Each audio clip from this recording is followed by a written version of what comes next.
tahu latar belakang saya lah. Nama penuh saya Amirah Haikal bin Nizam. Saya berasal daripada Pulau Pinang. Saya daripada kelas aliran sains tulis. Tapi saya mula berminat untuk berniaga ni masa semenjak saya join universiti PMK. Jadi sekarang umur berapa? Sekarang saya 24. Okey, sedikit pengenalan. Kita nak tanya macam mana pengalaman pekerjaan tersebut. Pekerjaan saya sebelum kuliah. Jadi Kerja kat mana? saya kerja banyak tempat sebenarnya, antaranya kargo kapal terbang. Saya pernah kerja situ. Petang lepas SPM tu? Ya, lepas SPM. Time SPM pun saya pernah kerja dekat kedai juga. Saya kerja dekat kedai tepi jalan yang buat air tu. Jadi saya ni ada banyak, Barista lah. saya ada barista tu kedai kat tepi je. Jadi saya ada banyak pengalaman kerja dekat banyak tempat lah. Antaranya macam kargo, buat air, pernah kerja kedai makan, kedai western. Jadi saya ada banyak pengalaman kerja sebab saya jenis yang suka explore saya punya peluang. Dan mostly cuma untuk cari pengalaman je. Ada soalan lagi? Okey, boleh tak saya nak tahu macam mana boleh bermula? Okey, syarikat kami ditubuhkan dari di UMK. Tujuan dia adalah untuk memberi peluang pekerjaan kepada pelajar dan juga kita ada gaji dia orang lah yang dia orang dapat setiap bulanan. Jadi Kulat ni ditubuhkan daripada rumah cendawan kami dekat Sungai Ruang sebenarnya. Dekat Sungai Ruang, kampung orang asli Sungai Ruang. Bukan jauh juga tu, jauh juga. Okey, daripada rumah cendawan tu, itu adalah projek keusahawanan sosial daripada Pensyarah Dr. Nur Hafizah binti Saidan. Jadi Dr. Nur Hafizah berurusan dengan orang asli untuk buat rumah cendawan. Jadi daripada situ cuma menghasilkan cendawan saja. Jadi apa yang kami buat adalah Dr. Nur Hafizah beri sokongan kepada kami untuk mulakan syarikat. Jadi kami ambil hasil daripada cendawan tu dan kami mulalah berniaga. Contohnya adalah cendawan tiram kelabu dan akan datang kami akan mula jual kami punya set mushroom kit tu dekat e-commerce macam Shopee dan juga Lazada lah. Dan kemudian akan datang lagi insya-Allah mushroom cracker dan juga mush ball. Maksudnya kalau dekat rumah orang asli tu memang dia tanam dekat je lah. Dekat situ ada beberapa projek sebenarnya. Antaranya projek cili, projek cendawan, projek batik, tangan, ada projek puluh. Setahu saya 4 ni saja projek yang masih lagi aktif. Kenapa tak pilih cendawan? Kenapa pilih cendawan? Cendawan bagus sebenarnya. Kenapa pilih cendawan? Sebab kan mentor kami dia ada ladang cendawan kat situ. Jadi sebab itulah. Jadi kami ada kena-mengena dengan cendawan. Ladang cendawan tu dekat kampung asli. Ya. Okey, Lagi satu yang projek cili yang lain-lain tu semua tak ada kena-mengena dengan Dr. Nur Hafizah. Jadi itu antara sebabnya kenapa kami fokus pada cendawan lah. okey, asasnya kita akan pergi kepada company background. Okey, kita akan pergi kepada nama company. Kita tahu nama dia Kulat kan? Kulat dia jeli. Dijadikan. Kalau kita tengok ejaan dia COOLAT. Kenapa bukan KULAT? Okey. Itu secara random kami ada pembincangan sebab KULAT bagi kami macam terlalu general, terlalu umum dan dah biasa. Jadi kami nak something yang new. Sebab tu kami datangkan idea dengan COOLAT. Jadi Kulat ni dia ditubuhkan pada berapa? Kami ditubuhkan pada tahun 2021. Maksudnya dalam Ini tahun keempat. jadi type of business dia kami syarikat pesan juga. Jadi awak seorang tu ada lagi rakan-rakan? Saya ada lagi rakan-rakan kongsi. Ramai tak? Kami ada 6 orang secara keseluruhan. Tapi yang ada dekat UMK sekarang cuma saya seorang saja. Sebab yang lain kan masih intern. Jadi dia orang ada dekat negeri lain dan tengah jalankan intern dia orang lah. Okey, faham. Okey, nak tanya, selepas daripada korang dah habis intern, siapa yang akan take care? Okey. Jadi kami dah ada perancangan untuk kami nak teruskan kami punya syarikat dan juga kami ada junior-junior kami, terima kasih dekat dia orang selalu bagi sokongan yang penuh. Jadi kalau tanya pendapat saya secara peribadi, saya akan paskan tanggungjawab saya kepada Adam dan juga Asfar. Jadi dua orang ni junior kami, tapi dia orang ni antara yang paling lama dengan kami. Dan dia orang pun dah ikut kami dalam beberapa program yang kita ada dianjurkan oleh kerajaan dan sebagainya. Jadi memang dia orang dua ni adalah individu yang paling penting selepas kami dalam syarikat. Maksudnya selepas pada ni mungkin Asfar dan Adam yang kena lanjut sekali situ baru lah. Okey. Faham? Okey, target customer awak sebagai pemilik kulit sebenarnya siapa? Target customer kami terbuka kepada semua orang. Tak kira lah golongan muda, remaja ataupun tua. Cuma bila lokasi kami ni dekat dalam sini, jadi mostly target yang kami biasanya dapat adalah staff UMK, pelajar UMK. Sebenarnya jarang orang luar datang beli dekat kami kerana sebab kalau kita keluar daripada sini pun ada beberapa kedai yang jual produk yang sama yang kami jual dekat kedai ni. Okay, jadi setakat hari ni macam mana? Alhamdulillah, okey. Kalau nak saya bagi contoh, bulan lepas kami niaga selama 10 hari dan kami capai sales sebanyak 1,300. Bagi saya itu adalah sehari tu 1,300 dalam masa 10 hari. Jadi kalau kita tengok daripada trend tu, mungkin dalam sebulan 26 hari kami niaga, senang-senang kami dah boleh dapat 3,000 sales dalam masa 1 bulan. Okey,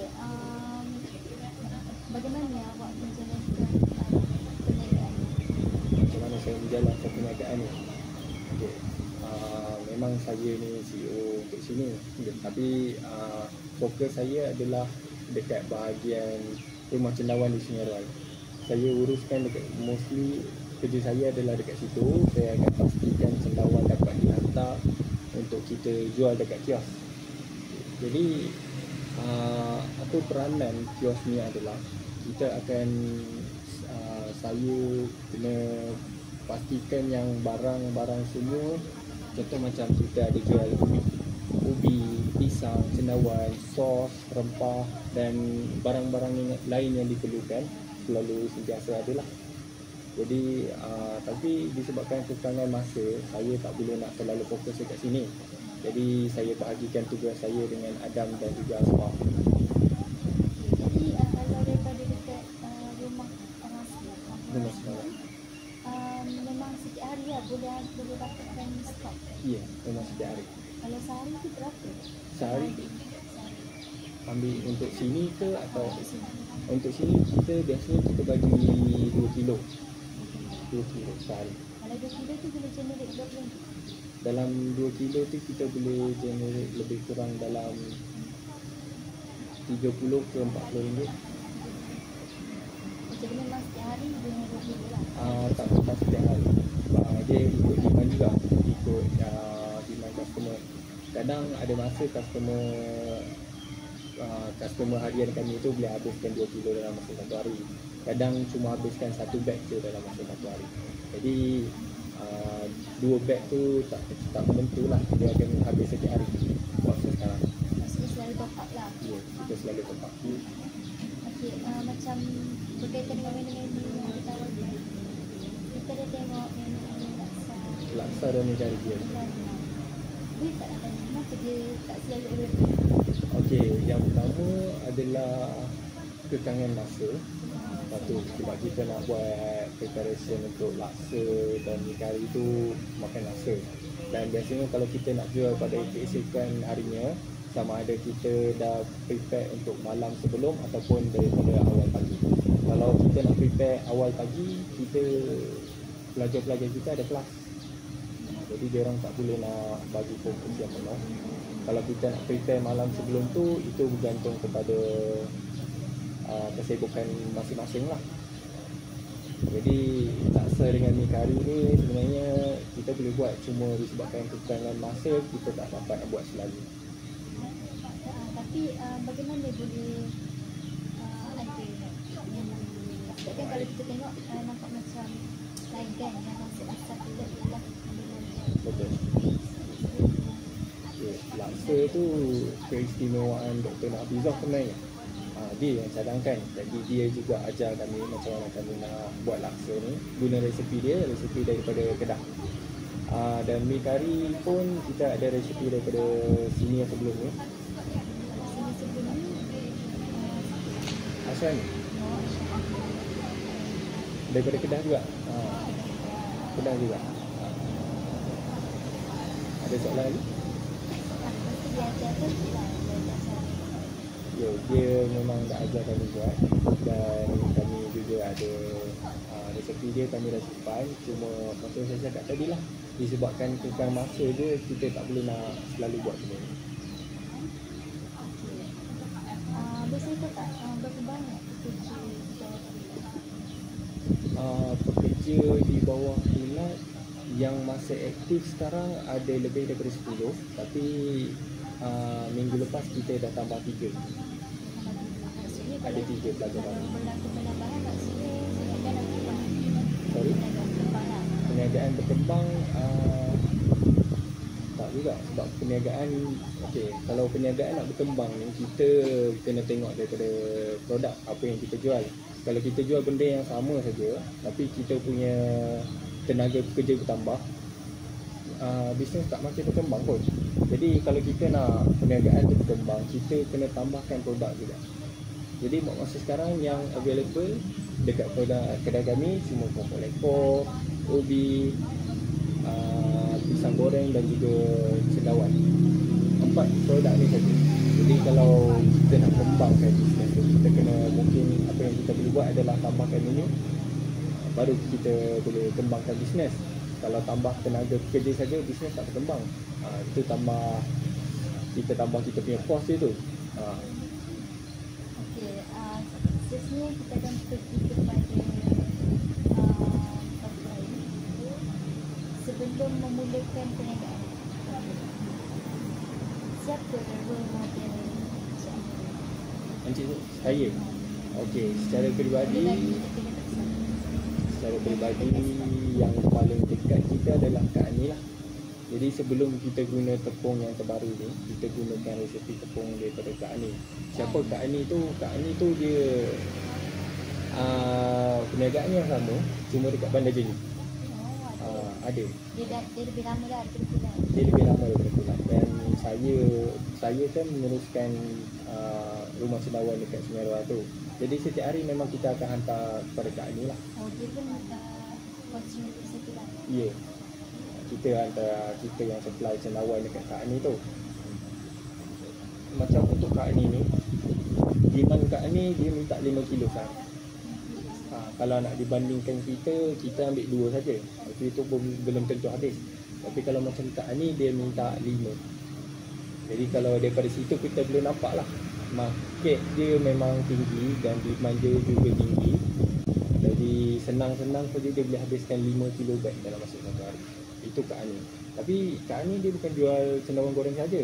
Dekat situ dia ada jual colek, dia ada jual pisang, ubi keledek, nangka dan macam-macam lagi. Memang kalau pergi tengok dekat kedai Kak Ani tu memang banyak hasil yang daripada perniagaan ni.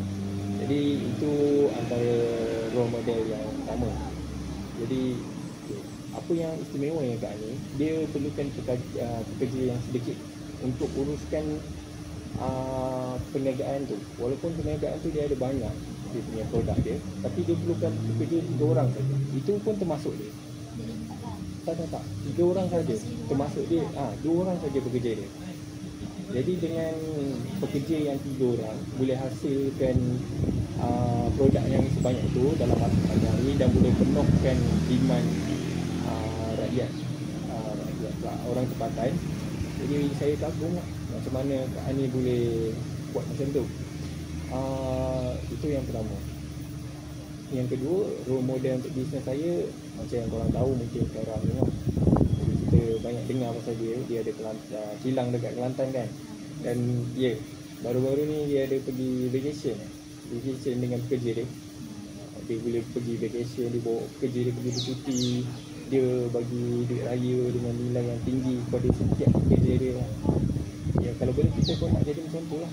Kita nak jadi bos yang baik, yang kita boleh pastikan environment pekerjaan tu seronok.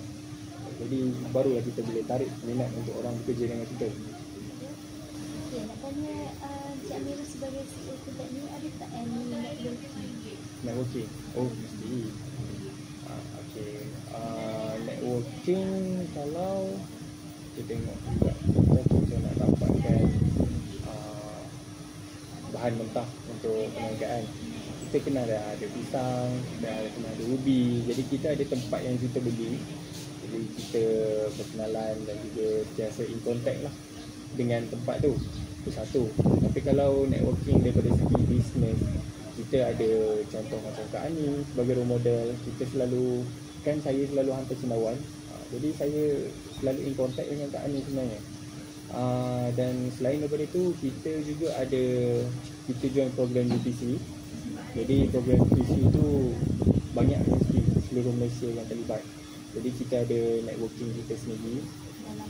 Ya, kita berkenalan dengan satu sama lain. Kita kongsilah idea, pendapat, idea. Pendapatan pun kita kongsi juga. Kita kongsi berapa banyak sales yang kita buat per bulan. Kita saja buat perbandingan saja sebab nak perkenalan kan. Tak banyak yang nak buat macam tu sebab itu pun antara pengalaman pertama kali kita nak mula networking dengan syarikat keusahawanan sosial yang lain. Ya, sekarang program UTC tu kita masih kontak lagi, tapi bukan semualah. Tapi kalau macam contoh kita ni, syarikat Pulat Jejeli ni, kita paling rapat dengan UTC. Okay. Apa yang UTC buat saya bagi secara ringkas je lah. Diorang ada ladang teh diorang. Ya, apa yang diorang buat adalah diorang bagi peluang pekerjaan kepada golongan B40. Bukan kan? Orang luar.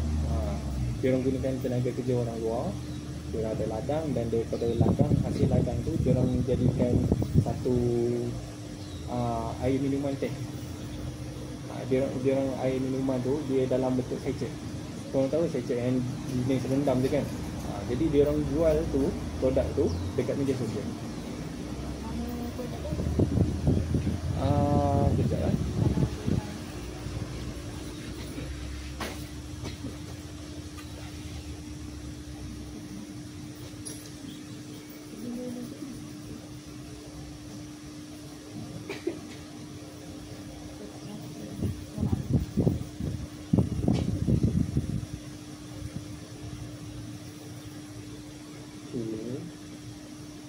Saya tak ingatlah nama produk dia orang, tapi saya simpan lagi dia orang punya business card. Ini kan business card dia orang? Iya. Itu nama syarikat dia orang lah, Yes Fighter. Sebab sekarang saya kali terakhir kami kontak, dia orang memang ada satu produk saja. Ya, dia orang buat ladang juga dalam fungsi. Saya minta maaf lah, saya tak pasti dia orang buat ladang tu dekat mana.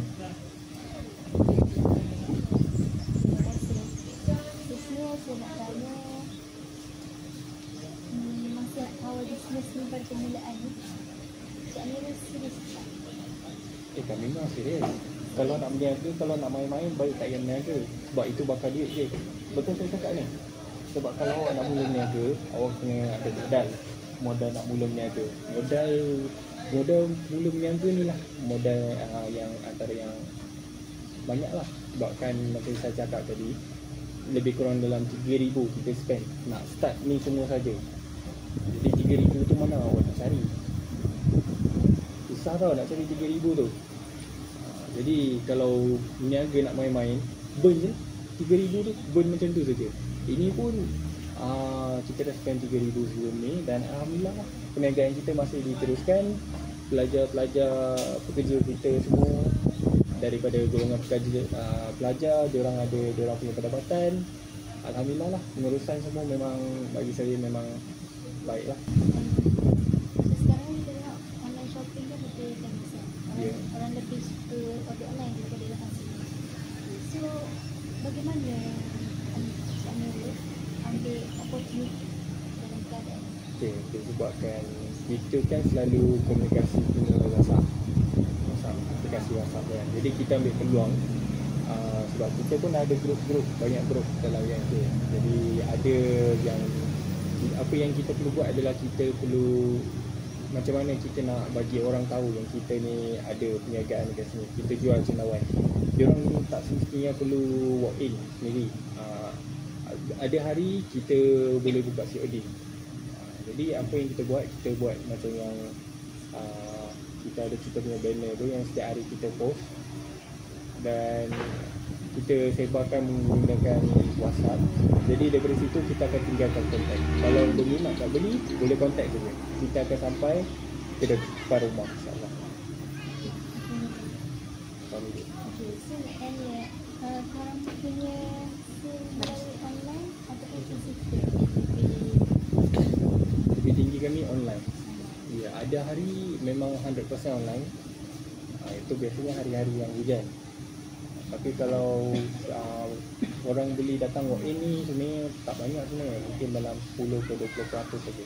Lagi yang selebihnya tu memang majoriti daripada online. Sebab tu kalau kami adakan kami punya runner, kita ada orang untuk hantar pesanan, ada dia orang nak beli senawan tu, kita boleh hantar sampai depan rumah.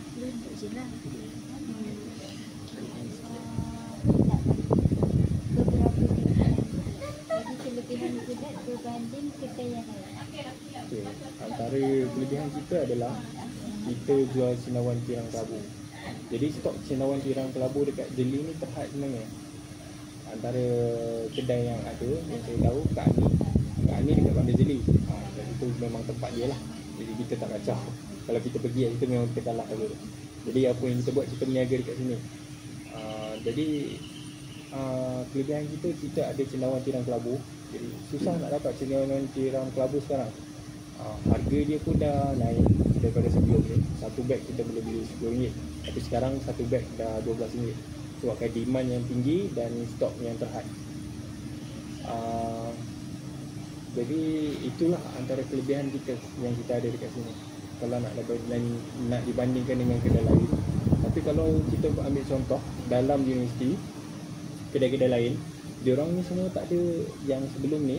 Saya dah tahu ada kedai waffle, kedai roti balut. Diorang ni tak aktif dengan pertandingan yang ada dekat Malaysia. Diorang pelajar juga lah. Pelajar juga. Tapi diorang memang sangat tak aktif. Tapi kalau macam kami aktif, join macam-macam pertandingan. Jadi kami dapat banyak duit lah daripada pertandingan tu. Satu. Yang kedua, kita dapat, kan kita join pertandingan, kita dapat pergi ke negeri orang lain. Kita, walaupun yelah memang kita pergi tu untuk pertandingan, tapi sambil kita pergi tu, sambil-sambil tu boleh jalan-jalan. Itu antara kelebihan yang kita ada lah kalau nak dibandingkan dengan syarikat dalam UMK ni. Tapi tak semua saya cakap macam ni. Diorang saja yang kalau macam sebab ada banyak syarikat sebenarnya dalam UMK ni. Jadi saya cuma bandingkan persaingan kita yang dulu saja. Okey. Ada tak soalan Jahia, ada tak jual pesanan dari Cik Amirul Bayu ni pelajar-pelajar ataupun orang yang baru nak start bisnes? Kalau serius nak berniaga, boleh cari Dr. Hafizah. Ya, betul. Kalau awak boleh dapat sokongan daripada dia, insya-Allah perniagaan awak memang akan berjalan dengan lancar lah. Cuma mungkin adalah awal-awal tu mungkin susah sikit, dia akan minta itu, minta ini, tapi dia minta apa yang dia minta tu semuanya bersebab. Jadi awal-awal tu memang kita banyaklah yang kita kena buat awal-awal. Jadi kita buat juga. Hasilnya apa hasilnya sekarang tengok, kita masih ada lagi dekat sini. Sekarang mungkin dah kurang lah sebab sekarang time-time macam ni tak ramai. Ada pesanan lain tu macam Pesanan lain, sabar tu. kalau nak berniaga ni risiko tinggi. Jadi kesabaran tu memang kena ada lah. Jadi kalau kadang kita gagal, tapi jangan terus down, jangan terus give up. Kena bangkit balik. Kena semangat selalu. Dan duit tu kita boleh cari. Kita boleh join aktiviti, kita boleh join program. InsyaAllah duit kita boleh cari. Yang penting kita kena ada, kita punya apa, semangat jangan putus asa. Itu yang paling penting lah.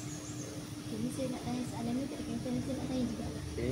Contoh kan sekarang Cik Amira akan keluar kan dari MC ni, dan legasi kulit ni akan diambil alih oleh orang akan keluar kan, which is ini lah. Okay, so kalau dia orang masa di bawah dia orang punya pentadbiran ni, kulit ni macam mengalami masalah, dan macam hampir ni lah, hampir.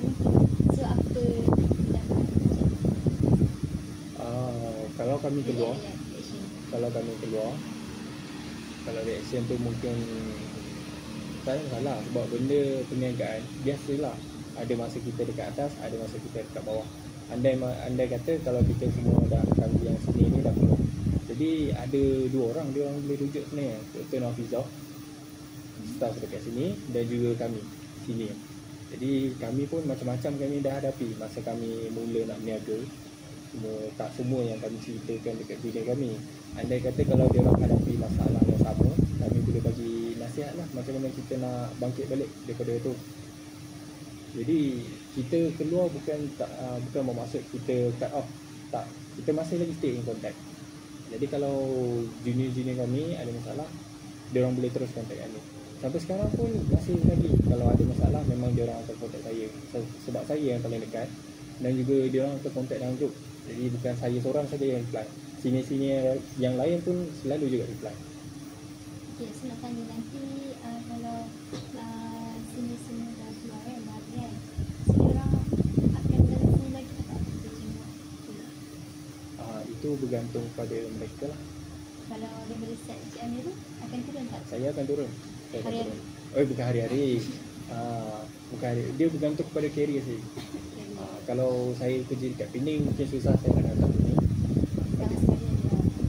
Mungkin lebih daripada setahun sekali kot. Saya sayang gila dekat syarikat ni. Kemudian kalau andai kata saya career saya bertempat dekat sini, jadi kalau saya bertempat dekat sini, dekat Jeli, mungkin saya dapat turun hari-hari lah, andai kata. Tapi kalau saya jauh, mungkin saya tak dapat lah nak datang hari-hari. Tapi insyaAllah memang saya ada perancangan, saya akan datang kalau saya ada masa. Kalau yang sini-sini yang lain tu, itu macam saya cakap, bergantung kepada diorang. Sebab diorang pun daripada negeri yang lain, career diorang kita tak tahu macam mana, diorang nak ditempatkan dekat mana. Jadi semua tu bergantung pada keluangan masa masing-masing. Yang masa mula-mula start bisnes tu 2021 ya? 2021 itu bukan kami. So Cik Amira start time tu tahun berapa tu? 2022. Time tu tahun 1 tu? Saya tahun 2 tahun tu.